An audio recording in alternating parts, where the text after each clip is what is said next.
Okay, എല്ലാവർക്കും നമസ്കാരം. Okay അല്ലേ? ശ്രദ്ധിക്കണേ. അപ്പോൾ ആ 3 സെഷൻ ഏതൊക്കെയാണ്? 36, 37, 38 എന്നാണ് പറയുന്നത്. നമുക്ക് ആ 3 സെഷൻ ഒന്ന് നോക്കാം.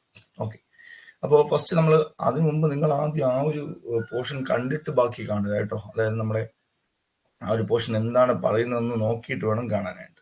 37, 38, 39 മിസ്സിംഗ്. നമുക്ക് 37. അതായത് 37 എന്ന് പറഞ്ഞാൽ നിയുക്തനായ പോലീസ് ഉദ്യോഗസ്ഥൻ എന്നാണ്. നിയുക്തനായ പോലീസ് ഉദ്യോഗസ്ഥൻ. ആരാണ് നിയുക്തനായ പോലീസ് ഉദ്യോഗസ്ഥൻ എന്ന് പറയുന്നത്? നിയുക്തനായ പോലീസ് ഉദ്യോഗസ്ഥൻ ആരാണ്? നമുക്ക് സ്റ്റേറ്റ് ഗവൺമെന്റ് ഇതിനായി ഓരോ ജില്ലയിലും സംസ്ഥാന തലത്തിലും ഒരു പോലീസ് കൺട്രോൾ റൂം സ്ഥാപിക്കണം. അപ്പോൾ ഓരോ ജില്ലയിലും ഒരു പോലീസ് കൺട്രോൾ റൂം സ്ഥാപിക്കേണ്ടതാണ്. എല്ലാ ജില്ലയിലും എല്ലാ പോലീസ് സ്റ്റേഷനുകളിലും ASI റാങ്കിൽ കുറയാത്ത ഒരു പോലീസ് ഓഫീസറെ നിയോഗിക്കുകയും അദ്ദേഹത്തിന് അറസ്റ്റ് ചെയ്യപ്പെട്ട വ്യക്തികളുടെ പേരും വിലാസവും ചാർജ് ചെയ്ത കുറ്റത്തിന്റെ സ്വഭാവവും എന്നിവയെക്കുറിച്ചുള്ള വിവരങ്ങൾ സൂക്ഷിക്കാൻ ഉത്തരവാദിത്വം ഉണ്ടായിരിക്കും. എല്ലാ ജില്ലയിലും എല്ലാ പോലീസ് സ്റ്റേഷനുകളിലും അസിസ്റ്റന്റ് സബ് ഇൻസ്പെക്ടർ റാങ്കിൽ കുറയാത്ത ഒരു പോലീസ് ഓഫീസറെ നിയോഗിക്കുക. എല്ലാ ജില്ലയിലും എല്ലാ പോലീസ് സ്റ്റേഷനുകളിലും ASI റാങ്കിൽ കുറയാത്ത ഒരു ഓഫീസറെ നിയോഗിക്കണം. അദ്ദേഹത്തിന് അറസ്റ്റ് ചെയ്യപ്പെട്ട വ്യക്തികളുടെ പേരും വിലാസവും ചാർജ് ചെയ്ത കുറ്റത്തിന്റെ സ്വഭാവം എന്നിവയെക്കുറിച്ചുള്ള വിവരങ്ങൾ സൂക്ഷിക്കാൻ ഉത്തരവാദിത്വം ഉണ്ടായിരിക്കും. എന്ന് പറഞ്ഞാൽ ഓരോ സ്റ്റേഷനിലും ASI തന്നെ വേണമെന്നല്ല, ASI റാങ്കിൽ കുറയാത്ത ഉദ്യോഗസ്ഥനാണ്. ഏറ്റവും കുറഞ്ഞത് ASI ആണെന്ന് പറയാം. ഓക്കെ, അപ്പൊ അദ്ദേഹത്തിന് അവിടെ ആരെല്ലാം അറസ്റ്റ് ചെയ്തു അയാളുടെ വിവരങ്ങളെല്ലാം ശേഖരിക്കുകയും അതെന്ത് ചെയ്യണം? ഏതൊരു വ്യക്തി അറസ്റ്റ് ചെയ്ത ആ വിവരങ്ങൾ ഡീറ്റെയിൽസ് എല്ലാം ശേഖരിക്കണം. കണ്ടോ? മേൽ പറഞ്ഞ വിവരങ്ങൾ എല്ലാ പോലീസ് സ്റ്റേഷനുകളിലും ജില്ലാ ആസ്ഥാനങ്ങളിലും ഡിജിറ്റൽ രീതിയിൽ ഉൾപ്പെടെ ഏത് രീതിയിലും പ്രമുഖമായി പ്രദർശിപ്പിക്കേണ്ടതാണ്. നമ്മൾ ഡിജിറ്റൽ രീതിയിൽ ഒരു പതിച്ചൊക്കെ വയ്ക്കും. നമ്മൾ കണ്ടിട്ടില്ലേ ഈ പ്രതികളുടെയൊക്കെ ഫോട്ടോയൊക്കെ പോലീസ് സ്റ്റേഷനിൽ ഒട്ടിച്ചു വെച്ചേക്കുന്ന കണ്ടിട്ടില്ലേ? അപ്പൊ ആ രീതിയിൽ പതിച്ചു വെക്കണം എന്നിവിടെ പറയുന്നുണ്ട്. ഓക്കെ ആണോ? അപ്പൊ എന്താണ് നിയുക്ത പോലീസ് ഓഫീസർ അല്ലെങ്കിൽ നിയുക്ത പോലീസ് ഉദ്യോഗസ്ഥൻ എന്ന് പറയുന്നത്. അടുത്ത 38, ചോദ്യം ചെയ്യൽ സമയത്ത് താൻ തിരഞ്ഞെടുക്കുന്ന ഒരു വക്കീലിനെ കാണുവാനുള്ള അറസ്റ്റ് ചെയ്യപ്പെട്ട വ്യക്തിയുടെ അവകാശം. നമുക്കറിയാം, അറസ്റ്റ് ചെയ്ത വ്യക്തിയുടെ ഒരു പ്രധാനപ്പെട്ട മറ്റൊരു അവകാശം കൂടിയാണ് താൻ തിരഞ്ഞെടുക്കുന്ന വക്കീലിനെ കാണുവാനുള്ള അവകാശം. അപ്പോ ഈ ചോദ്യം ചെയ്യൽ സമയത്ത് അപ്പൊ ഈ പോലീസ് ഏതെങ്കിലും ആളെ അറസ്റ്റ് ചെയ്ത് ചോദ്യം ചെയ്യുമ്പോൾ ചോദ്യം ചെയ്യലിന്റെ മുഴുവൻ സമയത്ത് അല്ലെങ്കിലും, എന്ന് പറഞ്ഞാൽ ചോദ്യം ചെയ്യുന്ന മുഴുവൻ സമയത്തും വക്കീൽ കൂടെ ഇരിക്കേണ്ട ആവശ്യമില്ല. അല്ലാതെ താൻ തിരഞ്ഞെടുക്കുന്ന വക്കീലിനെ കാണുവാനും അയാളോട് സംസാരിക്കുവാനുള്ള അവകാശം പ്രതിക്കുണ്ട്. അതാണ് പോലീസ് ഏതെങ്കിലും ആളെ ചോദ്യം ചെയ്യുമ്പോൾ അറസ്റ്റ് ചെയ്ത വ്യക്തിയെ അവിടുത്തെ വക്കീലിന് കാണുവാനുള്ള അവകാശമുണ്ട് എന്നാണ് പറയുന്നത്. മനസ്സിലായോ? വക്കീലിന് സംസാരിക്കാം, വക്കീലിനോട് അയാൾക്കും സംസാരിക്കാം എന്നോട് ഒരു അവകാശമുണ്ട്. അത് ഓർത്തോളണം കേട്ടോ. അടുത്തത് 39, ഒരു പോലീസ് ഉദ്യോഗസ്ഥന്റെ സാന്നിധ്യത്തിൽ ഒരു നോൺ കോഗ്നൈസബിൾ കുറ്റം ചെയ്യുകയോ. ഇത് ഞാൻ 35 പഠിപ്പിച്ചിട്ടുണ്ടാവും. 35ാമത്തെ സെക്ഷൻ 39 പറഞ്ഞിട്ടുണ്ടാവും. നമ്മളെപ്പോഴും പറഞ്ഞിട്ടുണ്ട് എന്താണ്? ഒരു പോലീസ് ഉദ്യോഗസ്ഥന്റെ സാന്നിധ്യത്തിൽ ഒരു നോൺ കോഗ്നൈസബിൾ കുറ്റം ചെയ്യുകയോ. ഇപ്പൊ നോൺ കോഗ്നൈസബിൾ കുറ്റം ചെയ്ത വ്യക്തിയെ എന്ത് ചെയ്യാൻ പാടില്ല? വാറണ്ട് ഇല്ലാതെ അറസ്റ്റ് ചെയ്യാൻ പാടില്ല, അല്ലെ? ഒരു നോൺ കോഗ്നൈസബിൾ കുറ്റം ചെയ്ത വ്യക്തിയെ വാറണ്ട് ഇല്ലാതെ അറസ്റ്റ് ചെയ്യാൻ പാടില്ല. പക്ഷെ ഇവിടെ വാറണ്ട് ഇല്ലാതെ അറസ്റ്റ് ചെയ്യാനുള്ളൊരു കണ്ടീഷൻ ഉണ്ട്. നോൺ കോഗ്നൈസബിൾ കുറ്റം ചെയ്ത വ്യക്തിയെയും വാറണ്ട് ഇല്ലാതെ അറസ്റ്റ് ചെയ്യാൻ പറ്റുന്ന സാഹചര്യം ഇവിടെ ഉണ്ട്. എന്താണെന്ന് ചോദിച്ചാൽ, കുറ്റം ചെയ്തതായി ആരോപിക്കപ്പെടുന്ന ഏതെങ്കിലും ആൾ തന്റെ പേരും വാസസ്ഥലവും പറഞ്ഞു കൊടുക്കാൻ വിസമ്മതിക്കുകയോ ചെയ്താലോ എന്ന് പറഞ്ഞാൽ ആ നോൺ കോഗ്നൈസബിൾ കുറ്റം ചെയ്ത വ്യക്തിയെ അറസ്റ്റ് ചെയ്യാൻ പറ്റില്ല. അപ്പോൾ എന്ത് ചെയ്യാം? വാറണ്ട് ഇല്ലാതെ അറസ്റ്റ് ചെയ്യാൻ പറ്റില്ല. അപ്പോൾ അഥവാ അയാൾ അറസ്റ്റ് ചെയ്തിട്ടുണ്ടെങ്കിൽ പെട്ടെന്ന് തന്നെ, അറസ്റ്റ് ചെയ്തതല്ല, പിടിച്ചു വരുത്തുകയോ പിടിക്കുകയോ ചെയ്താൽ പെട്ടെന്ന് തന്നെ വിട്ടയക്കണം. അപ്പൊ വിട്ടയക്കും മുമ്പ് അയാളുടെ പേരും ഡീറ്റെയിൽസും ഒന്ന് ചോദിക്കാൻ വെച്ചു. കാരണം വാറണ്ട് ഇല്ലാതെ അറസ്റ്റ് ചെയ്യുന്നത്, അയാളുടെ ഡീറ്റെയിൽസ് ഒന്നും അറിയില്ല. പേരും ഡീറ്റെയിൽസും ചോദിക്കുമ്പോൾ നൽകുന്ന വിവരം തെറ്റാണെന്ന് ബോധ്യപ്പെടുകയോ ചെയ്താൽ, അപ്പം പറയാൻ വിസമ്മതിക്കുകയോ എന്ന് പറഞ്ഞാൽ പേരും ഡീറ്റെയിൽസ് മനഃപൂർവ്വം പറയാൻ വിസമ്മതിക്കുകയോ അല്ലെങ്കിൽ നൽകുന്ന വിവരം മനഃപൂർവ്വം തെറ്റായി നൽകുകയോ ചെയ്താൽ അയാൾ അറസ്റ്റ് ചെയ്യാം. അപ്പൊ നിങ്ങൾ പറയേണ്ട ഒറ്റ കണ്ടീഷനേ ഉള്ളൂ: നോൺ കോഗ്നൈസബിൾ കുറ്റം ചെയ്ത വ്യക്തിയെയും വാറണ്ട് ഇല്ലാതെ അറസ്റ്റ് ചെയ്യാൻ പറ്റും. നോൺ കോഗ്നൈസബിൾ കുറ്റം ചെയ്ത വ്യക്തിയെയും വാറണ്ട് ഇല്ലാതെ അറസ്റ്റ് ചെയ്യാൻ പറ്റും. എപ്പോൾ എന്ന് ചോദിച്ചാൽ, എപ്പോൾ അയാള് തന്റെ പേരും ഡീറ്റെയിൽസും പറയാൻ വിസമ്മതിക്കുകയാണെങ്കിൽ, മനഃപൂർവ്വം പേരും ഡീറ്റെയിൽസും പറയാൻ വിസമ്മതിക്കുകയാണെങ്കിൽ അയാളെയും വാറണ്ട് ഇല്ലാതെ അറസ്റ്റ് ചെയ്യാം. അത്തരം വ്യക്തികളുടെ യഥാർത്ഥ പേരും മേൽവിലാസവും അറിഞ്ഞു കഴിഞ്ഞാൽ ആവശ്യമെങ്കിൽ ഒരു മജിസ്ട്രേറ്റിന്റെ മുമ്പാകെ ഹാജരാക്കുന്നതിന് അയാളെ ബോണ്ടിന്മേലോ ജാമ്യ ബോണ്ടിന്മേലോ വിട്ടയക്കാം. അത്തരം വ്യക്തികളുടെ യഥാർത്ഥ പേരും വിലാസവും അറിഞ്ഞു കഴിഞ്ഞാൽ ആവശ്യമെങ്കിൽ ഒരു മജിസ്ട്രേറ്റിന്റെ മുമ്പാകെ ഹാജരാക്കുന്നതിന് അയാളെ ബോണ്ടിന്മേലോ ജാമ്യ ബോണ്ടിന്മേലോ വിട്ടയക്കാം. മനസ്സിലായോ? അപ്പൊ പേരും ഡീറ്റെയിൽസ് അറിഞ്ഞു കഴിഞ്ഞാൽ എന്ത് ചെയ്യാം? വേണമെങ്കിൽ അയാളെ മജിസ്ട്രേറ്റിന്റെ മുമ്പിലോ എത്തിക്കാം. മനസ്സിലായോ? എന്നാൽ അറസ്റ്റ് ചെയ്യപ്പെട്ട സമയം മുതൽ 24 മണിക്കൂറിനുള്ളിൽ അത്തരം വ്യക്തിയുടെ യഥാർത്ഥ പേരും താമസസ്ഥലവും കണ്ടെത്താനായിട്ടില്ലെങ്കിൽ, കണ്ടോ, ഇയാളുടെ പേരും ഡീറ്റെയിൽസും ഒന്നും അറിയില്ല. അപ്പൊ ഇയാളെയും കൊണ്ട് നടക്കുകയാണ് പേരും ഡീറ്റെയിൽസും കിട്ടാൻ വേണ്ടി. അപ്പോ എത്തുന്ന സമയത്ത് ഇയാളുടെ പേരും ഡീറ്റെയിൽസ് 24 മണിക്കൂറായിട്ട് പോലും കിട്ടിയില്ല. 24 മണിക്കൂറായിട്ട് പോലും കിട്ടിയില്ല എങ്കിൽ ഉടനടി എന്ത് ചെയ്യണം? ബോണ്ടോ ജാമ്യാപേക്ഷയോ നടപ്പിലാക്കുന്നതിൽ പരാജയപ്പെടുകയോ ചെയ്താൽ അയാളെ ഉടനടി അധികാര പരിധിയിലുള്ള ഏറ്റവും അടുത്തുള്ള മജിസ്ട്രേറ്റിന്റെ അടുക്കൽ അയക്കണം. ഇയാൾക്ക് ജാമ്യാപേക്ഷയോ ബോണ്ടോ ഉണ്ടെങ്കിൽ ഇയാളെ വിട്ടയക്കേണ്ടി വരും. അല്ലാത്ത പക്ഷം ഇയാളെ ഉടനടി എത്രയും പെട്ടെന്ന് മജിസ്ട്രേറ്റിന്റെ അടുക്കൽ അയക്കണം. കാരണം ഇത്രയാണ് കഥ. അപ്പൊ നിങ്ങൾ മനസ്സിലാക്കേണ്ടത് 39 എന്ന് പറയുന്നത് പേരും താമസ സ്ഥലവും നൽകാൻ വിസമ്മതിച്ചാലുള്ള അറസ്റ്റ് എന്നാണ്. അതായത് ഒരാള് തന്റെ പേരും താമസ സ്ഥലവും നൽകാൻ മനഃപൂർവ്വം വിസമ്മതിക്കുക, അത് നോൺ കോഗ്നൈസബിൾ കുറ്റം ചെയ്ത വ്യക്തിയാണെങ്കിൽ അയാളെയും അറസ്റ്റ് ചെയ്യാമെന്നാണ് ഈ സെക്ഷനിൽ പറയുന്നത്. നോൺ കോഗ്നൈസബിൾ കുറ്റം ചെയ്ത വ്യക്തിയെയും പേരും ഡീറ്റെയിൽസും പറഞ്ഞില്ലെങ്കിൽ അറസ്റ്റ് ചെയ്യാം, മജിസ്ട്രേറ്റിൽ ഹാജരാക്കാൻ 24 മണിക്കൂറിനകം കണ്ടുപിടിക്കണം. ഓക്കെ. അപ്പോൾ 37, 38, 39.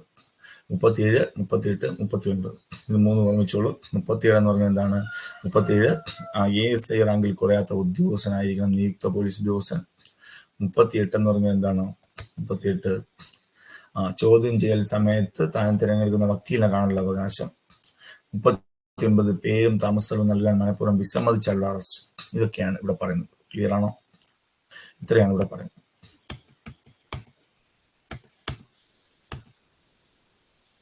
ബാക്കിയൊക്കെ നമ്മൾ പറഞ്ഞിട്ടുണ്ട് കേട്ടോ. 45 ശേഷമൊക്കെ നമ്മൾ പഠിപ്പിച്ചിട്ടുണ്ട്. ഇനി നമ്മൾ എടുക്കാൻ പോകുന്നത് മറ്റൊരു ക്വസ്റ്റ്യൻ, മറ്റൊരു പോർഷനാണ്. നമ്മുടെ റിവിഷൻ ടോപ്പിക്കാണ് നമ്മൾ ഇനി എടുക്കാൻ പോകുന്നത്. റിവിഷൻ. അപ്പോൾ നിങ്ങൾ ഫസ്റ്റ് മുതൽ ശ്രദ്ധിക്കണം. Revision CPO special topics revision class ആണ് നമ്മൾ എടുക്കാൻ പോകുന്നത്. ഞാനൊരു ക്വസ്റ്റ്യൻ ചോദിക്കാം. ഈ ക്വസ്റ്റ്യൻ നന്നായിട്ട് വായിക്കാം. 2 പേജിലായിട്ടാണ് ക്വസ്റ്റ്യൻ കിടക്കുന്നത്. വായിക്കാം. എക്സ് തന്റെ കയ്യിലുണ്ടായിരുന്ന തോക്കിൽ നിന്ന് ആൾക്കൂട്ടത്തിന് നേരെ വെടിവെക്കുന്നു. അപ്പൊ എക്സ് എന്ത് ചെയ്തു? തന്റെ കയ്യിലുണ്ടായിരുന്ന തോക്ക് ഉപയോഗിച്ച് ആൾക്കൂട്ടത്തിന് നേരെ വെടിവെക്കുന്നു. കണ്ടോ? അപ്പൊ തോക്ക് അവരിൽ ഒരാൾ കൊല്ലപ്പെടുന്നു. ഒരു പ്രത്യേക വ്യക്തിയെ കൊല്ലണമെന്ന് ഉദ്ദേശിച്ചല്ല ഈ പ്രവൃത്തി ചെയ്തതെങ്കിൽ എന്താണ് കുറ്റം?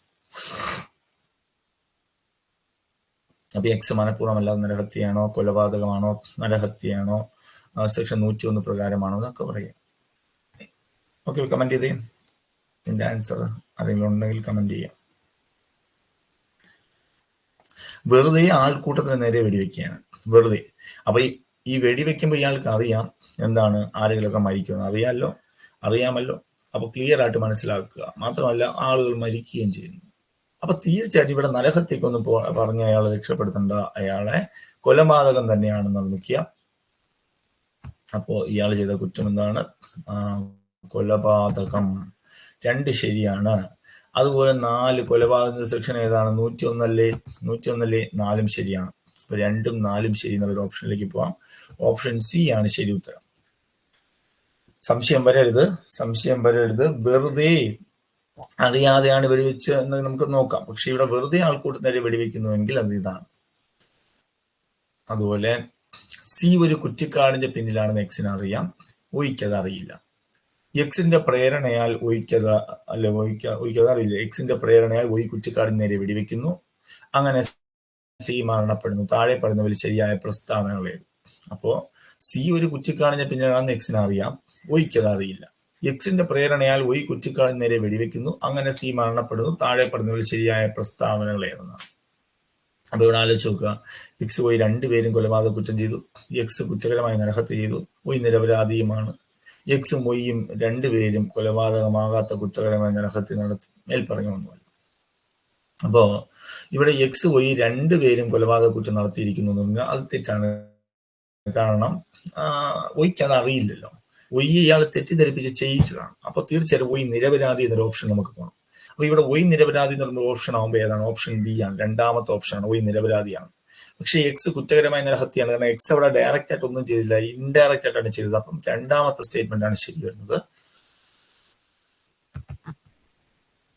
എക്സ് കുറ്റകരമായ നരഹത്യ നടത്തുകയും ഒയ് നിരപരാധിയുമാണ് എന്ന ഓപ്ഷനിലേക്ക് നമുക്ക് പോവാം. എന്താണ് നമ്മുടെ ആൻസർ? 100 BNS 100ാമത്തെ സെക്ഷനാണ്. വിനു കാരണം അരുൺ ഒരു കെട്ടിടത്തിനുള്ളിൽ എത്തുകയും അരുണിന് യാതൊരു വിധത്തിലും പുറത്തു കടക്കാനാവാത്ത വിധത്തിൽ കെട്ടിടം പൂട്ടുകയും ചെയ്യുന്നു. താഴെ തന്നിരിക്കുന്നവയിൽ നിന്ന് തെറ്റായ പ്രസ്താവന കണ്ടെത്തുക. അല്പം താഴ്ന്നു പോയിട്ട് പ്രസ്താവന, അത് കുഴപ്പമില്ല, അത് തെറ്റായ പ്രസ്താവനയാണ്. വിനു അരുണിനെ അന്യായമായി തടസ്സപ്പെടുത്തുന്നു. വിനു അരുണിനെ അന്യായമായി തടസ്സപ്പെടുത്തുന്നു. വിനു അരുണിനെ അന്യായമായി തടഞ്ഞു വെക്കുന്നു. വിനു അരുണിന്റെ യാത്ര പരിമിതപ്പെടുത്തുന്നു. വിനു അരുണിനെ നിയന്ത്രണപ്പെടുത്തുന്നു. അപ്പോ ഇവിടെ ഒരു കെട്ടിടത്തിനുള്ളിൽ എത്തുകയും അരുണിന് പുറത്തിറങ്ങാൻ പറ്റാതെ പൂട്ടിയിടുകയും ചെയ്യുകയാണെങ്കിൽ ഇത് ഏത് സെക്ഷൻ ആണെന്ന് ചോദിച്ചു കഴിഞ്ഞാൽ BNS 127ാമത്തെ സെക്ഷനാണ്. 127. ഇതാണ് എന്ത്? കഠിനമായ അന്യായമായ തടഞ്ഞു വയ്ക്കൽ.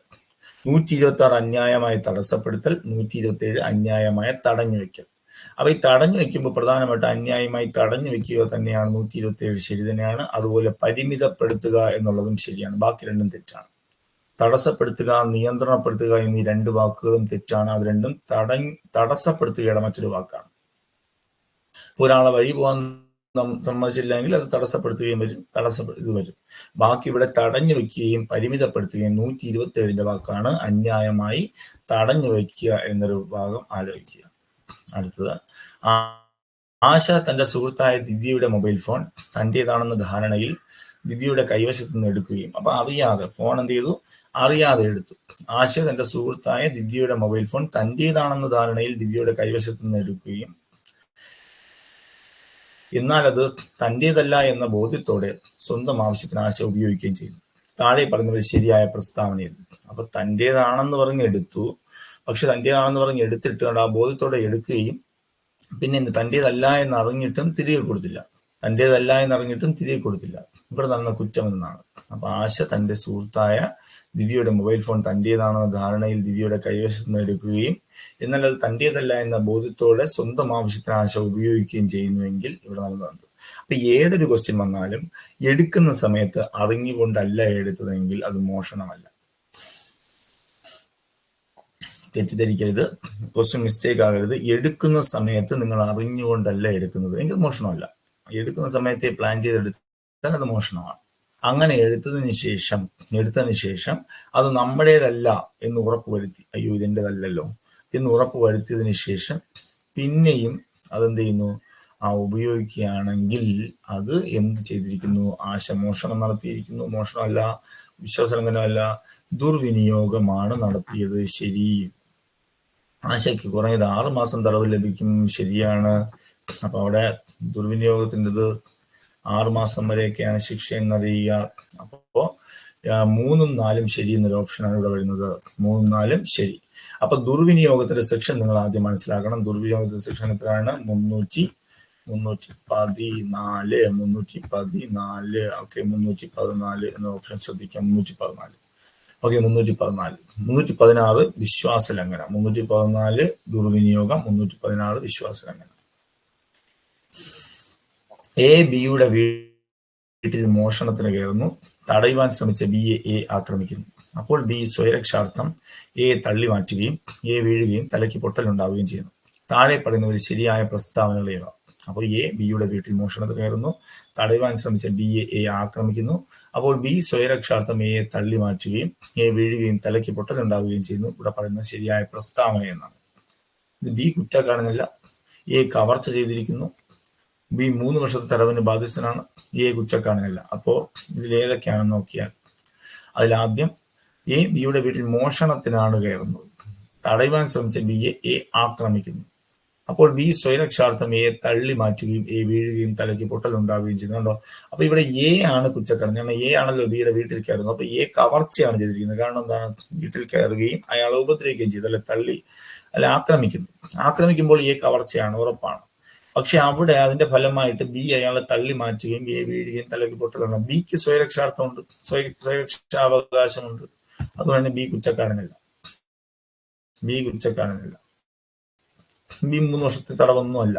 ഓക്കെ, പക്ഷേ എ കുറ്റക്കാരനല്ല എന്നും വരുന്നുണ്ട്. അപ്പൊ ഇവിടെ നമുക്കുണ്ടോ എ കവർച്ച ചെയ്തിരിക്കുന്നു, സോറി ഇത് ശരിയാണ് കേട്ടോ, ബി കുറ്റക്കാരനല്ല, അത് കറക്റ്റ് അല്ലേ? ബി കുറ്റക്കാരനല്ല എന്ന ഓപ്ഷൻ കറക്റ്റ് ആണ്. എന്തെന്നറിയോ, എ അല്ലേ അല്ലേ? ശരിയായ സ്റ്റേറ്റ്മെന്റ് ആണ്, ശ്രദ്ധിക്കണേ. ഓക്കെ, അപ്പൊ ഇത് ശരിയാണ്, ബി കുറ്റക്കാരനല്ല, എ കവർ ചെയ്തിരിക്കുന്നു, കറക്റ്റാണ്. പക്ഷെ ഇവിടെ 3 വർഷത്തെ തടവ്, ബിക്ക് കുറ്റമല്ലല്ലോ, പിന്നെ എങ്ങനെ തടവ് കിട്ടും? അതുപോലെ എ കുറ്റക്കാരനാണ്, അപ്പൊ അതൊന്നും തെറ്റാണ്. അപ്പൊ 1ഉം 2ഉം ശരി എന്നൊരു ഓപ്ഷനിലേക്ക് പോകാം. ഓപ്ഷൻ എ ആണ് ശരി ഉത്തരം. 1ഉം 2ഉം ശരി. ക്വസ്റ്റ്യൻ മനസ്സിലാക്കി പറയുക. ഒരാളും മറ്റൊരാളുടെ വീട്ടിൽ കയറി അയാളെ ഉപദ്രവിക്കുകയാണെങ്കിൽ തീർച്ചയായിട്ടും അത് എന്തായിട്ട് കണക്കാക്കാം? കവർച്ചയായിട്ട് കണക്കാക്കാമെന്നറിയുക. കവർച്ച. അടുത്തത്, കൂട്ടായ്മ കവർച്ചയെ പറ്റിയുള്ള ശരിയായ പ്രസ്താവനകൾ ഏതെല്ലാം? കൂട്ടായ്മ കവർച്ചയെ പറ്റിയുള്ള ശരിയായ പ്രസ്താവനകൾ ഏതെല്ലാം? ഒന്നിൽ കൂടുതൽ ആളുകൾ കൂട്ടമായി നടത്തുന്ന കവർച്ചയാണ് കൂട്ടായ്മ കവർച്ച. അപ്പോ ഒന്നിൽ കൂടുതൽ ആളുകൾ ആണോ? നമുക്കറിയാം കൂട്ടായ്മ കവർച്ചയുമായി ബന്ധപ്പെട്ട വകുപ്പ് ഏതാണെന്ന് ചോദിച്ചാൽ അത് 310 ആണല്ലോ, അല്ലെ? 310 ആണല്ലോ കൂട്ടായ്മ കവർച്ച, 310. അപ്പൊ കൂട്ടായ്മ കവർച്ചയെ പറ്റിയുള്ള ശരിയായ പ്രസ്താവന ഏതെല്ലാം ചോദിച്ചാൽ ഒന്നിൽ കൂടുതൽ ആളുകൾ കൂട്ടമായി നടത്തുന്ന കവർച്ചയാണ് കൂട്ടായ്മ കവർച്ച. ഇതിന് ലഭിക്കാവുന്ന ഉയർന്ന ശിക്ഷ ജീവപര്യന്തമാണ്. കൂട്ടായ്മ കവർച്ച സംഘത്തിലെ നേതാവിന് ഏറ്റവും ഉയർന്ന ശിക്ഷ ലഭിക്കും. 5 അതിലധികം ആളുകൾ കൂട്ടമായി നടത്തുന്ന കവർച്ചയാണ് കൂട്ടായ്മ കവർച്ച. അപ്പോ കൂട്ടായ്മ കവർച്ചയെ പറ്റിയുള്ള ശരിയായ പ്രസ്താവനകൾ നോക്കിയാൽ എന്താണ്? ഒന്നിൽ കൂടുതൽ ആളുകൾ അല്ലല്ലോ. അതുപോലെ ഇതിന് ലഭിക്കാവുന്ന ഉയർന്ന ശിക്ഷ ജീവപര്യന്തമാണ്. അത് ശരിയാണ്, ഉയർന്ന ശിക്ഷ ജീവപര്യന്തമാണ്. കൂട്ടായ്മ കവർച്ച സംഘത്തിലെ നേതാവിന് ഏറ്റവും ഉയർന്ന ശിക്ഷ ലഭിക്കും. കൂട്ടായ്മ കവർച്ച സംഘത്തിലെ നേതാവിന് ഏറ്റവും ഉയർന്ന ശിക്ഷ ലഭിക്കും. കൂട്ടായ്മ കവർച്ച സംഘത്തിലെ നേതാവിന് ഏറ്റവും ഉയർന്ന ശിക്ഷ ലഭിക്കും എന്നാണ് പറയുന്നത്. അതങ്ങനെ കൂട്ടായ്മ കവർച്ച സംഘത്തിന് ഏറ്റവും ഉയർന്ന ശിക്ഷ ലഭിക്കും? അപ്പോ അത് തെറ്റാണ്. എല്ലാവർക്കും തുല്യ ശിക്ഷയാണ്. 5 അതിലധികം ആളുകൾ കൂട്ടമായി നടത്തുന്ന കവർച്ചയാണ് കൂട്ടായ്മ കവർച്ച. ശരിയാണ്. അപ്പോ ഇവിടെ പറയുന്നത് 2ഉം 4ഉം ശരിയാണ്. 2ഉം 4ഉം ശരി എന്നൊരു ഓപ്ഷനിൽ എടുക്കാം. 2ഉം 4ഉം ശരി. അപ്പോൾ കൂട്ടായ്മ കവർച്ചയെ പറ്റിയുള്ള ശരിയായ പ്രസ്താവനകൾ ഏതെല്ലാം എന്ന് ചോദിച്ചാൽ ഉയർന്ന ശിക്ഷ ജീവപര്യന്തമാണ്. 5 അതിലധികം ആളുകൾ കൂട്ടമായി നടത്തുന്ന കവർച്ചയാണിത് എന്ന് പറയുക. 2ഉം 4ഉം. അടുത്തത്, തന്റെ പ്രണയം നിരസിച്ചതിന് ഒയ്യുടെ മുഖത്തേക്ക് വീര്യം കൂടി ആസിഡ് എറിയുന്നു. തന്നിരിക്കുന്ന പ്രസ്താവനയിൽ ശരിയായവ തിരഞ്ഞെടുക്കുക. അപ്പൊ എക്സ് തന്റെ പ്രണയം നിരസിച്ചതിന് ഒയ്യുടെ മുഖത്തേക്ക് വീര്യം കൂടി ആസിഡ് എറിയുന്നു.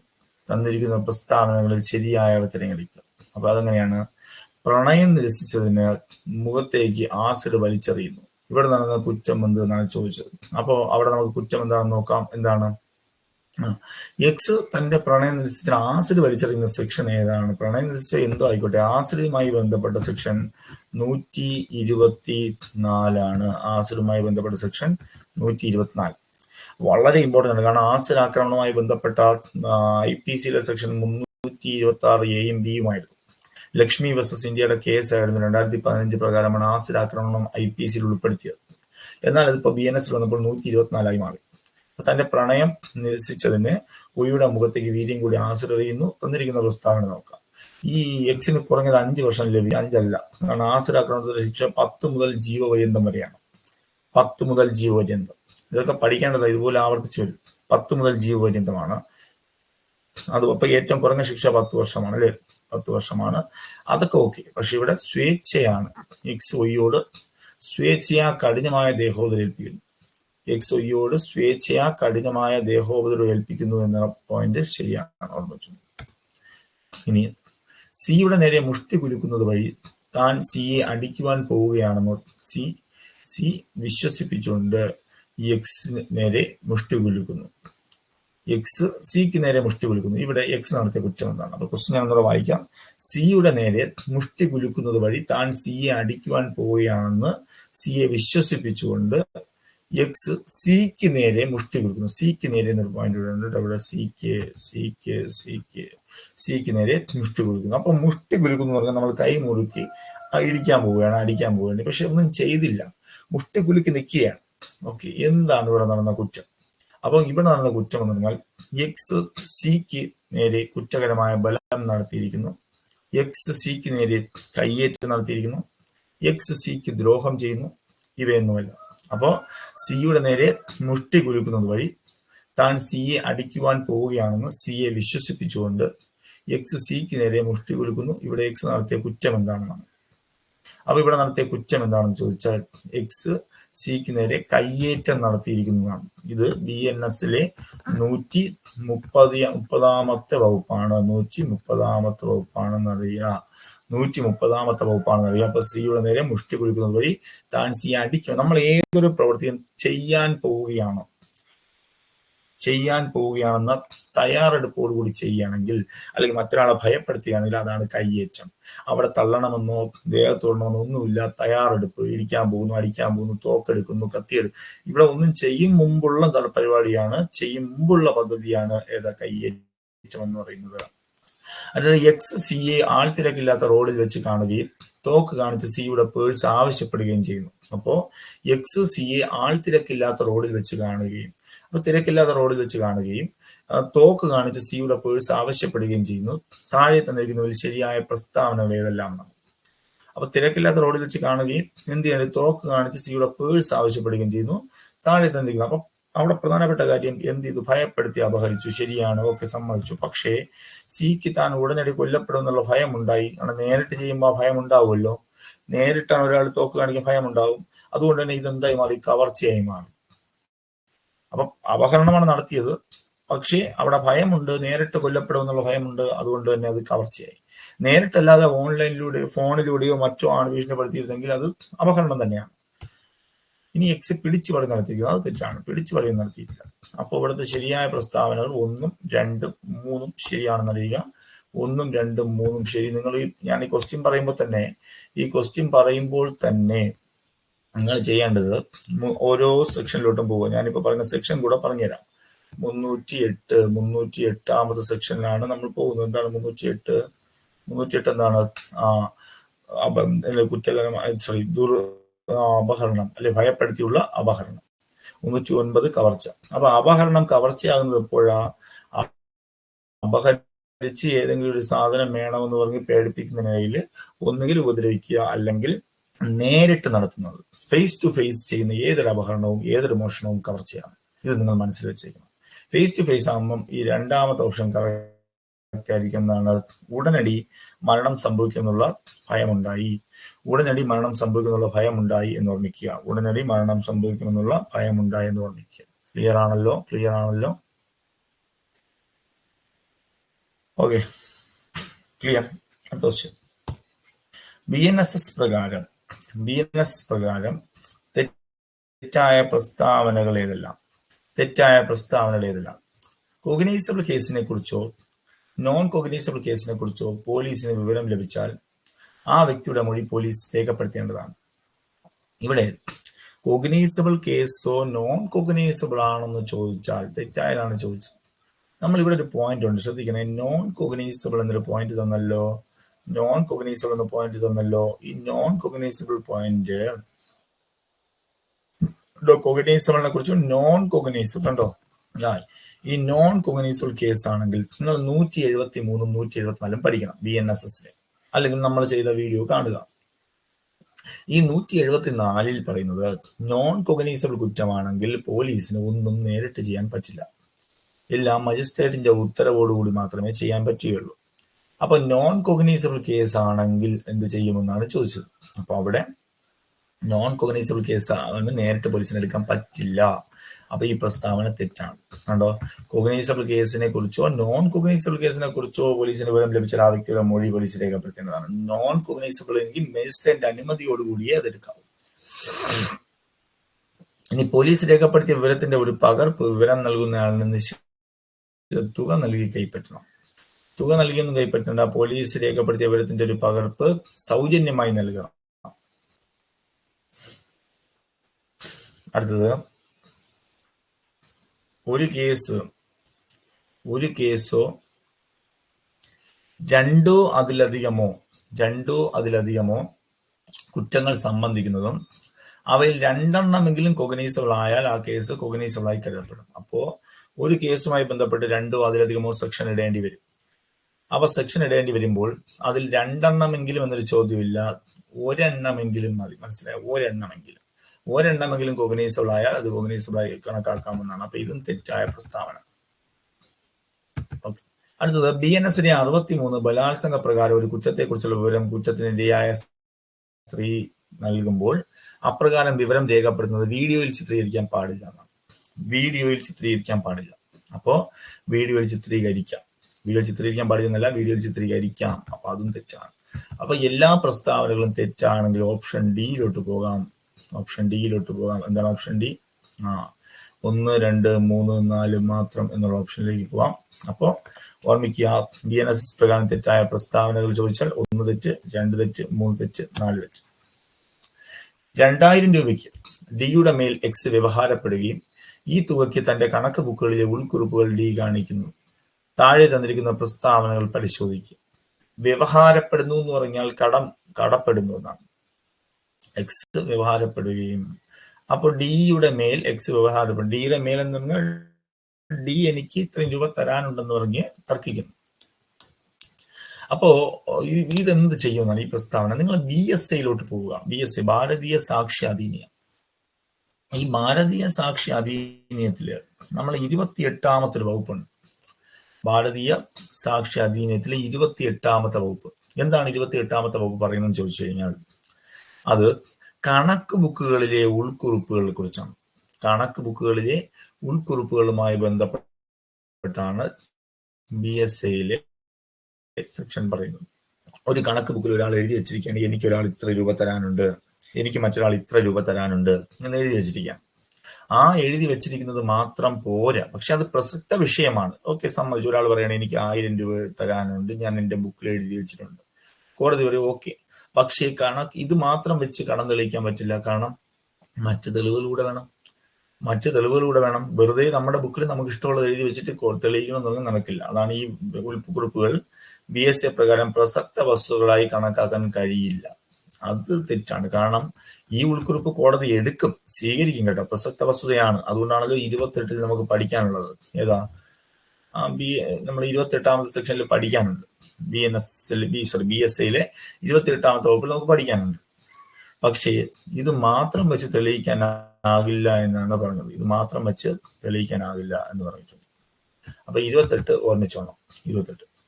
ഇനി ഈ ഉൾക്കുറിപ്പുകൾ മാത്രം ഉപയോഗിച്ച് കടബാധ്യത തെളിയിക്കാൻ പറ്റില്ല. ഈ ഉൾക്കുറിപ്പുകൾ മാത്രം വെച്ച് കടബാധ്യത തെളിയിക്കാൻ ആകില്ല. ഈ ഉൾക്കുറിപ്പുകൾ പ്രസക്തമാണ്, എന്നാൽ മറ്റു തെളിവുകൾ ഇല്ലാതെ കടം തെളിയിക്കുന്നതിന് മതിയാകുന്നില്ല. ഇതാണ് കറക്റ്റ് ഉത്തരം. ഇതാണ് 28ാമത്തെ, നമുക്കറിയാലേ 28ാമത്തെ വകുപ്പ് അല്ലെ. 28ാമത്തെ വകുപ്പ് നമുക്കറിയാം. ഈ 28ാമത്തെ വകുപ്പ് പ്രകാരം തെളിവുകൾ ഇത് മാത്രം വെച്ച് തെളിയിക്കാൻ ആകില്ല എന്നിവിടെ ഓർമ്മിച്ചോണം കേട്ടോ. ഇത് മാത്രം വെച്ച് തെളിയിക്കാനാകില്ല. അപ്പൊ അതൊന്ന് ഓർമ്മിച്ച് വെക്കണം. അപ്പൊ സെക്ഷൻ ഏതാണ്? 3 മാത്രം ശരി എന്നൊരു ഓപ്ഷനിലേക്ക് പോകാം. നമുക്ക് 3 മാത്രം ശരി. കാരണം ഇതാണ് കറക്റ്റ് സ്റ്റേറ്റ്മെന്റ്. 28ാമത്തെ വകുപ്പിലെ കറക്റ്റ് സ്റ്റേറ്റ്മെന്റ് ഇതാണ്. എന്താണ് കറക്റ്റ് സ്റ്റേറ്റ്മെന്റ്? ഈ ഉൾക്കുറിപ്പുകൾ പ്രസക്തമാണ്, എന്നാൽ മറ്റു തെളിവുകളില്ലാതെ കടം തെളിയിക്കുന്നതിന് മതിയാകുന്നില്ല. ഈ ഉൾക്കുറിപ്പുകൾ പ്രസക്തമൊക്കെ തന്നെയാണ്, എന്നാൽ മറ്റു തെളിവുകളില്ലാതെ കടം തെളിയിക്കുന്നതിന് ഇത് മതിയാകുന്നില്ല. കറക്റ്റ് ആണ്. ഇനി താഴെ പറയുന്നവയിൽ മോഷണവുമായി ബന്ധപ്പെട്ട പ്രസ്താവനകളിൽ ശരിയല്ലാത്ത പ്രസ്താവന അല്ലെങ്കിൽ പ്രസ്താവനകൾ ഏതല്ല? മോഷണവുമായി ബന്ധം. ഏതെങ്കിലും ആളുടെ കൈവശത്ത് നിന്ന് ആ ആളുടെ സമ്മതം കൂടാതെ ഏതെങ്കിലും ജംഗമ വസ്തു നേരുകേടായി എടുക്കാനുള്ള ശ്രമം മോഷണമല്ല എന്നാണ്. നമ്മൾ പറയാം മോഷണം എന്ന് പറഞ്ഞാൽ ഏത് സെക്ഷനാണ്? BNSലെ 303 ആണ്. മോഷണത്തിലെ BNSലെ 303. അപ്പോ ഈ 303 നമ്മൾ കൃത്യമായിട്ട് പറയുന്നുണ്ട് മോഷണം എന്ന് പറഞ്ഞാൽ എന്താണ്? മോഷണം എന്ന് പറഞ്ഞാൽ ഒരു വ്യക്തിയുടെ സമ്മതമില്ലാതെ അയാളുടെ കൈവശത്ത് നിന്ന് എന്ത് വസ്തുക്കൾ എടുക്കുന്നു? ജംഗമ വസ്തുക്കൾ എടുക്കുന്നു അല്ലെ? ജംഗമ വസ്തുക്കൾ എടുക്കുന്നു എങ്കിൽ അതാണ് മോഷണം. ജംഗമ വസ്തു എടുക്കുന്ന മോഷണം. പക്ഷെ ഇവിടെ സ്ഥാവര വസ്തു എന്ന് പറയും. സ്ഥാവര വസ്തു, സ്ഥാവരം എന്നൊരു പോയിന്റ് ഓർമ്മിച്ചു. സ്ഥാവരം എന്താണ്? സ്ഥാവര വസ്തു എന്ന് പറഞ്ഞാൽ അത് ഇമ്മൂവബിൾ പ്രോപ്പർട്ടിയാണ്. സ്ഥാവരം എന്ന് പറഞ്ഞാൽ ഇമ്മൂവബിൾ പ്രോപ്പർട്ടിയാണ്. സ്ഥാവര വസ്തുക്കൾ എന്ന് പറഞ്ഞാൽ ഇമ്മൂവബിൾ പ്രോപ്പർട്ടി. അപ്പൊ ജംഗമ വസ്തു എന്ന് പറഞ്ഞാൽ മൂവബിൾ പ്രോപ്പർട്ടി, സ്ഥാവര വസ്തു എന്ന് പറഞ്ഞാൽ ഇമ്മൂവബിൾ പ്രോപ്പർട്ടി. ഇമ്മൂവബിൾ പ്രോപ്പർട്ടി നമുക്ക് ഒരിക്കലും എടുക്കാൻ പറ്റില്ല. നിങ്ങൾക്കൊരു വീട് എടുത്തുകൊണ്ട് പോകാൻ പറ്റുമോ? നിങ്ങൾക്കൊരു വസ്തു എടുത്തുകൊണ്ട് പോകാൻ പറ്റുമോ? ഇല്ല. നമുക്ക് അതിനകത്തുള്ള സാധനങ്ങൾ എടുത്തുകൊണ്ട് പോകാൻ പറ്റും. അപ്പോൾ ജംഗമ വസ്തു ഏതെങ്കിലും ആളുടെ കൈവശത്ത് നിന്ന് ആ ആളുടെ സമ്മതം കൂടാതെ ഏതെങ്കിലും ജംഗമ വസ്തു എടുക്കുന്നത് മോഷണമല്ല, മോഷണമാണ്. ശരിയാണ് അല്ലേ? അപ്പൊ ഇത് തെറ്റാണ്, പ്രസ്താവന തെറ്റാണ്. കാരണം എന്താണ്? ജംഗമ മോഷണം അല്ല എന്നല്ലേ പറഞ്ഞിരിക്കുന്നത്. പിന്നെ അതുപോലെ ഏതെങ്കിലും ഒരു ജന്തുവിനെയും ആ ജന്തു വഴി മറ്റേതെങ്കിലും വസ്തുവിനെയോ നീക്കുന്നത് മോഷണമാണ്. അത് ശരിയാണ്. കാരണം എന്താ? ഒരു ജന്തുവിനെ മോഷ്ടിക്കണമെങ്കിൽ ആ ജന്തുവിനെ അവിടെ നീക്കം ചെയ്യുന്നത് പോലെ എന്താണ്? അത് മോഷണമായി കണക്കാക്കാം. അതുപോലെ ഒരു സാധനം നീക്കുന്നതിലെ തടസ്സം മാറ്റുന്നത് മോഷണമല്ല. ഒരു സാധനം നീക്കുന്നതിലെ തടസ്സം മാറ്റുന്നത് എന്തല്ല? മോഷണമല്ല എന്ന് പറയുന്നുണ്ട്. അപ്പൊ എന്താണ്? മോഷണമാണ്. സാധനം നീക്കുന്ന തടസ്സം മാറ്റുന്നത് മോഷണമല്ല എന്ന് പറയുന്നുണ്ട്. മോഷണമാണ്. അപ്പൊ ആ പ്രസ്താവന തെറ്റാണ്. ഒരു സാധനം എടുക്കാൻ പോയപ്പോൾ അവിടെ ഒരു ഗ്ലാസ് ഉണ്ടായിരുന്നു. നമ്മൾ ഗ്ലാസ്സിനെ അടിച്ചു പൊട്ടിച്ചു. അത് തടസ്സം മാറ്റുന്നതല്ലേ? അത് മോഷണമാണ്. ഭൂബദ്ധമായിട്ടുള്ള ജംഗമ വസ്തു ഭൂമിയിൽ നിന്ന് വേർപെടുത്തിയാൽ മോഷണത്തിന് വിധേയമാക്കാം. അതും ശരിയാണ്. കാരണം ഭൂബദ്ധം എന്ന് പറഞ്ഞാൽ ഭൂമിയിൽ ബന്ധിപ്പിച്ചിട്ടുള്ള ഒരു ജംഗമ വസ്തു. ഭൂമിയിൽ ബന്ധിപ്പിച്ചിട്ടുള്ള ഒരു വസ്തുവിനെ നമ്മൾ മുറിച്ചിടുമ്പോൾ, ഒരു മരം ഭൂമിയിൽ നിൽക്കുകയാണ്, അതിനെ ഒരിക്കലും എടുത്തോണ്ട് പോകാൻ പറ്റില്ല. പകരം അതിനെ ഭൂമിയിൽ നിന്ന് വേർപെടുത്തിയാലുടൻ അതിനെ ഭൂമിയിൽ നിന്ന് മുറിച്ചിടുമ്പോൾ ഈ സ്ഥാവര വസ്തു എന്തായി മാറി? ജംഗമ വസ്തുവായി മാറി. അപ്പൊ അത് ഭൂമിയിൽ നിന്ന് വേർപെടുത്തിയാൽ ഉടൻ തന്നെ എന്തിന് വിധേയമാകാം? മോഷണത്തിന് വിധേയമാക്കാം എന്നറിയുക. മോഷണത്തിന് വിധേയമാക്കാം. അപ്പൊ അതിന്റെ ആൻസർ എന്താണ്? ഏതൊക്കെ ശരി ഏതൊക്കെ തെറ്റെന്ന് പറയാം? 2ഉം 4ഉം അല്ലെ? ശരി. 1, 3 തെറ്റ്. ഇതാ ഓപ്ഷൻ ബി ആണ് ശരി ഉത്തരം. 2ഉം 4ഉം ശരി അല്ലെ? 1, 3 തെറ്റെന്നുള്ള ഓപ്ഷനിലേക്ക് പോകാം. അപ്പോ ഇതാണ് 303 പറയുന്നത് ഓർമ്മിക്കുക. ഇനി ഭയപ്പെടുത്തിയുള്ള അപഹരണത്തിൽ ജംഗമ വസ്തുക്കൾ മാത്രമേ ഉൾപ്പെടൂ. നമുക്കറിയാം, അപഹരണം നടത്തുമ്പോൾ ഒരാളെ പേടിപ്പിച്ചാണ് എന്ത് ചെയ്യുന്നത്? വസ്തുക്കൾ വാങ്ങുന്നത്. പേടിപ്പിച്ച് വാങ്ങുമ്പോൾ അവിടെ ജംഗമ വസ്തു ഒന്നുമില്ല, സ്ഥാവര വസ്തു ഒന്നുമില്ല. ഏത് വസ്തുവും നമുക്ക് എന്ത് ചെയ്യാം? പേടിപ്പിച്ച് വാങ്ങാം. സ്ഥാവര വസ്തുവായാലും ജംഗമ വസ്തുവായാലും നമുക്ക് പേടിപ്പിച്ച് ഏതൊരു വസ്തുവും വാങ്ങാൻ സാധിക്കും. അപ്പൊ ഭയപ്പെടുത്തിയുള്ള അപഹരണത്തിൽ എന്ത് വസ്തുവും ഉൾപ്പെടും. അപ്പൊ ഭയപ്പെടുത്തി അല്ലെ? എന്തും വസ്തുവും ഉൾപ്പെടാം. അതുപോലെ ഭയപ്പെടുത്തിയുള്ള അപഹരണത്തെ കുറിച്ച് പ്രതിപാദിക്കുന്ന സെക്ഷനാണ് 308. അത് ശരിയാണ്. ഇത് തെറ്റാണ്. കാരണം ഇതിനകത്ത് സ്ഥാവര വസ്തുവും കൂടെ ഉൾപ്പെടും കേട്ടോ. ജംഗമ വസ്തു എന്ന് വെച്ചാൽ മൂവബിൾ പ്രോപ്പർട്ടി മാത്രമല്ല, ഇമ്മൂവബിളും ഉൾപ്പെടും. സ്ഥാവര ജംഗമ വസ്തുക്കൾ ഭയപ്പെടുത്തിയുള്ള അപഹരണത്തിലൂടെ ഒരാൾക്ക് സ്വന്തമാക്കാം. ശരി തന്നെയാണ്. അപ്പോ 1 തെറ്റും 2, 3 ശരി എന്ന ഓപ്ഷനിലേക്ക് പോവാം. 2, 3 ശരി എന്ന ഓപ്ഷനിലേക്ക് പോകുന്നു. ഓപ്ഷൻ ഡി ആണ് ശരി ഉത്തരം. ഓപ്ഷൻ ഡി ആണ് ശരി ഉത്തരം എന്നറിയുക. അടുത്തത്, ഒരു ക്രിമിനൽ പ്രവൃത്തി പൊതു താല്പര്യത്തിന് വേണ്ടി നിരവധി വ്യക്തികൾ ചെയ്യുമ്പോൾ അത്തരത്തിലുള്ള ഓരോ വ്യക്തിയും ആ പ്രവൃത്തി ചെയ്തതുപോലെ തന്നെ ബാധ്യസ്ഥരാണെന്ന് പറയുന്ന വകുപ്പ് ഏതാണ്? ഒരു ക്രിമിനൽ പ്രവൃത്തി പൊതു താല്പര്യത്തിന് വേണ്ടി നിരവധി വ്യക്തികൾ ചെയ്യുമ്പോൾ അത്തരത്തിലുള്ള ഓരോ വ്യക്തിയും ആ പ്രവൃത്തി ചെയ്തതുപോലെ തന്നെ ബാധ്യസ്ഥരാണെന്ന് പറയുന്ന വകുപ്പ് ഏതാണ്? അത് 3-5 ആണ്. കാരണം 3-5 ചെയ്തതുപോലെ തന്നെ ശ്രമിക്കുന്നതും ചെയ്യുന്നതും അല്ലെങ്കിൽ ഒരു കൂട്ടത്തിലുള്ള മുഴുവൻ പേരും ആ കുറ്റത്തിന് അർഹരാണ് എന്നാണ് എൻ്റെ അർത്ഥം. ആ കൂട്ടത്തിലുള്ള മുഴുവൻ പേരും ആ കുറ്റത്തിന് അർഹരാണ് എന്നാണ് എൻ്റെ അർത്ഥം. ക്ലിയർ ആണോ? അപ്പൊ ഇതാണ് അവിടുത്തെ പറയുന്ന സെക്ഷൻ. ഓക്കെ ആണേ?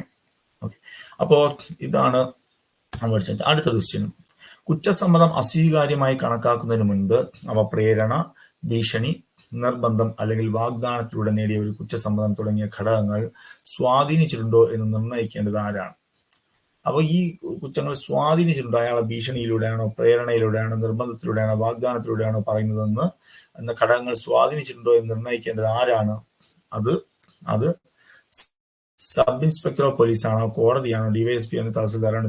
കോടതി. യാതൊരു സംശയമില്ല. കാരണം നമുക്കറിയാം, നമ്മുടെ ഏതാണ് BNSS-ലെ 183 അല്ലെ? BNS-ലെ 183 സെക്ഷൻ എന്താ പറയുന്നത്? കുറ്റസമ്മതം. 183 കുറ്റസമ്മതം. അതുപോലെ BSI-ലെയും 22 വകുപ്പ് പറയുക. 22 ഇതൊക്കെ ഒന്ന് ഓർമ്മിച്ച് വെക്കണം. അതുപോലെ തന്നെ BNSS-ൽ 182 കൂടെ പഠിക്കണം. 182 പ്രചോദനമോ ഭീഷണിയോ തുടങ്ങിയ കാര്യങ്ങളുണ്ട്. അപ്പൊ ഇത്രയും ഒരു റിലേറ്റഡ് കണക്ട് ആണ്. 22, 182, 183 ഒക്കെ ഒരുമിച്ചാണ്. ആരും പ്രേരണയോ ഭീഷണിയോ നിർബന്ധമോ വാഗ്ദാനമോ കൂടാതെയാണ് കുറ്റസമ്മതം നടത്തേണ്ടത്. അതിലൂടെ കുറ്റസമ്മതം നടത്തിയാൽ മജിസ്ട്രേറ്റ് അത് അസ്വീകാര്യമായി കണക്കാക്കും. ഓക്കെ അല്ലേ? കോടതിയാണ് അത് കേൾക്കേണ്ടത് കുറ്റസമ്മതം. പോലീസ് സേവനങ്ങൾ ലഭിക്കുന്നതിനുള്ള ജനങ്ങളുടെ അവകാശത്തെക്കുറിച്ച് പ്രതിപാദിക്കുന്ന കേരള പോലീസ് ആക്ടിലെ സെക്ഷൻ ഏതാണെന്ന് ചോദിച്ചാൽ, കേരള പോലീസ് ആക്ടിലെ സെക്ഷൻ ഏതെന്ന് ചോദിച്ചു കഴിഞ്ഞാൽ സെക്ഷൻ 7 കാണുന്ന പോലീസ് സേവനങ്ങൾ എല്ലാ ജനങ്ങൾക്കും കാര്യക്ഷമമായ പോലീസ് സേവനങ്ങൾ ലഭിക്കുന്നതിനുള്ള അവകാശമുണ്ട്. Section 7. Narcotic drugs and psychotropic substance ആക്ടുകളുടെ എണ്ണം എത്ര? ആകെ വകുപ്പുകളുടെ എണ്ണം എത്ര? അത് 83 നമുക്ക് എല്ലാവർക്കും അറിയാം. ഓക്കെ, അപ്പൊ ഇനി നമ്മൾ സെക്കൻഡ് പാർട്ടുമായിട്ട് നമ്മൾ ഇനിയും വരും. അപ്പൊ തൽക്കാലം നമ്മൾ ഇത്രയും ക്വസ്റ്റ്യൻസ് എല്ലാ പോർഷനിൽ നിന്നും ടച്ച് ചെയ്തിട്ടുണ്ട്. ഇനിയും ഉണ്ട്, IT ആക്ട് ഒക്കെ ഇനി വരാനുണ്ട്.